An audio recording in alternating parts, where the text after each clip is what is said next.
Okay guys, hello and welcome to your third game programming tutorial with C++, SDL and OpenGL. So last time we created this very simple program. Ignore that. That's me playing. We created this very simple program, not that one. This simple program that drew us a lovely white box on the screen. It's a little bit boring to be honest, so let's give it a little bit of color, shall we? So we're going to call a function called glcolor3f, and what this is going to take is it's going to take three parameters: the red, the green, and the blue. Which I'm sure those of you who are into your computer graphics, you'll know that all about that. Except normally they'd be 1 to 255. In this though, they're 0 to 1.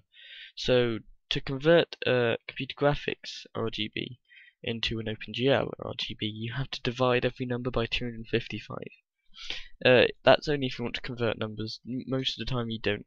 But so we're just going to create a red because we put 1 into the red value and 0 into all the rest. And if we run that now, we're going to get a nice red on our square.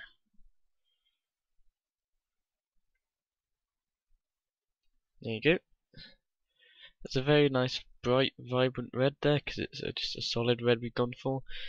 If you want, we can just add a 0.5 to the green value, and what color would that make? I don't know. Let's find out. Would it make kind of browny color? Yeah, kind of orangey browny kind of thing. Yeah, but anyway, you can play about with that in your own time if you want. The next thing is glcolor4f. Now what this does is it adds a fourth parameter to this. You may remember when you did the glClearColor function up here, we had the fourth parameter, which was the alpha channel of the background. It's likewise with the color, so we've got the ability to add an alpha channel. If we add 0, then it's not going to be see-through at all. 0.5, slightly see-through. If we set this to 1, it's going to be completely see-through and have no effect, basically. Except if we run this and set this to 0.5, just wait for this to build and debug. Should be like some kind of fast build thing. You'll see that nothing's going to happen, and that's because we need to tell OpenGL hasn't set up blending in this yet. And what blending is it allows OpenGL to blend colors with one another, which is essential for when you're making see-through colors, basically. So we're going to have to do two things in our initialize function. We're going to firstly have to put GL enable. We'll be using this a lot in later tutorials. It's a function where we can enable a whole range of different things. In this one, we'll be enabling GL blend because that's going to allow us to have transparency. And then we've got to set up the blend function.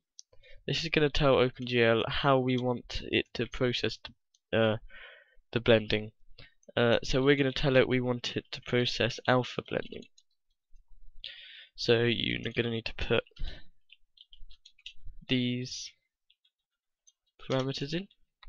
Okay, so now we've got that set up, and we've told OpenGL how we want to blend alpha with the background, and we should be good. And there you go. You can't really see it that well, but all it looks like we've done is made it a darker red, but the reason it looks darker red is because we set it to 0.5 transparency, just blended with the black background a bit. So we can't see it that well, but it is there. So another really cool thing I wanted to add, we're just going to use glcolor3f, because why not, is you can actually apply a color to different coordinates.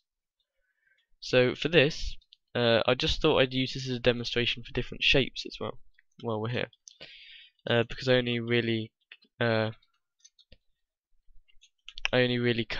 covered doing squares last time. I didn't really explain how you could do multiple shapes. So we're actually going to draw a triangle here, and you'll see why I decided to go for a triangle. A second.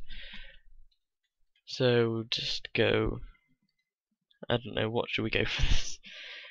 I'm just trying to go through the maths in my head.